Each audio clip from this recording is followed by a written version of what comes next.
Guys, and hope you're having a good London session so far. So I wasn't able to record a video yesterday.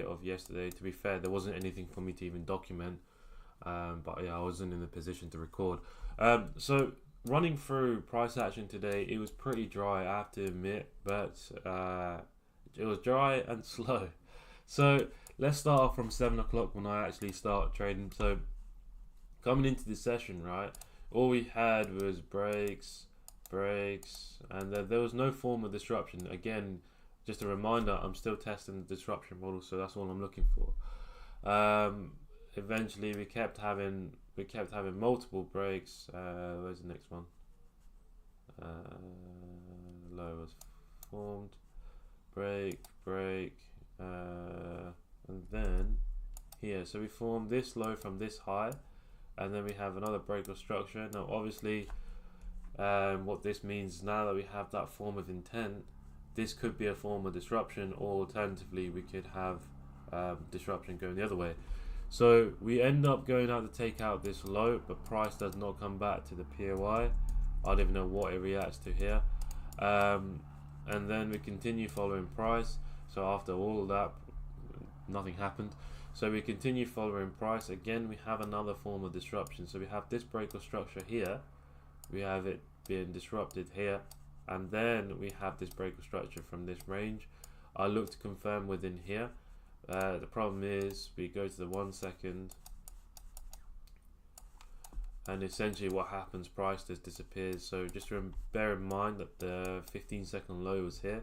So first we need to wait for the 1 second 2 rules, which started off like this, where the range is all the way down here. We end up having this break of structure, and then we have the next break, and then obviously because the range low is coming, we do have following breaks, which means that naturally we have to go up the time frame. So we go up the time frame. Where is it then? Oh, there. So we end up going up the time frame, but the 5 second structure, basically it goes out to take out that 15-second low, which invalidates that 15-second range that I was looking at anyway. So that completely validates the whole setup as a and that's the only disruption that was actually clear, where price actually came back this morning. So we continue following obviously structure, continuing to create new lows, high, low, and I thought this is going to wick out to form some sort of disruption, but no, it doesn't. But again, we continue making lows.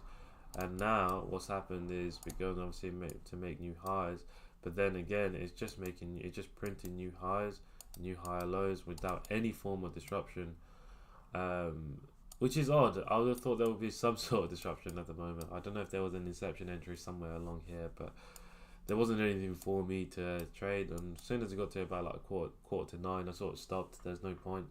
I would have thought that I would have caught the move already. Because London move obviously seems to be a bullish one, but yeah, clearly there was no entry, which is fine. But I think these videos give you a reality check on the fact that you won't get a trade every single day, and even if you don't, it doesn't matter. The fact is that you're waiting for the rules to come to you, right?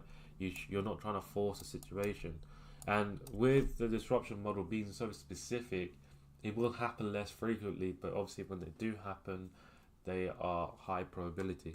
So thinking about the disruption model, I don't know if I want to test out just doing a normal POI selection, like, oh, I don't know what I've done there, as in doing a normal POI selection, break structure, and going from there and see what the win rate is from here.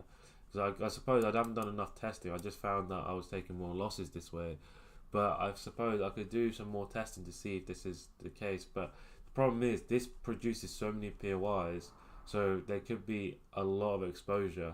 Considering I'm not incepting, it's a fair amount of exposure. I suppose waiting for the disruption in here gives a higher probability anyway.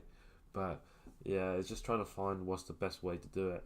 Another thing that I'm thinking about in terms of testing is when price does this and goes out to take out a high, if we can try and trade this to anticipate a pullback to be a liquidity grab. However, so what I'm thinking is, say this is your base time frame, then we'll go to the 5 seconds, see if there's a change in trend, or we can wait for that disruption here and then do a 1 second entry disruption on from there. That is sort of basically a form of inception, but I think it should be easier to execute purely because of the disruption being a bit more relaxed in terms of I don't need to keep switching in between. But yeah, I'm not sure where to go with this at the moment. I'm just trying to see what results I get. But as I said, I haven't really traded this whole month fully, and even next week I probably won't be trading too much because I'm on a holiday. But so I don't think I've got enough sample data to like confirm anything at the moment. But I think I'm still happy with the edge, and obviously it's the most quietest part of the year.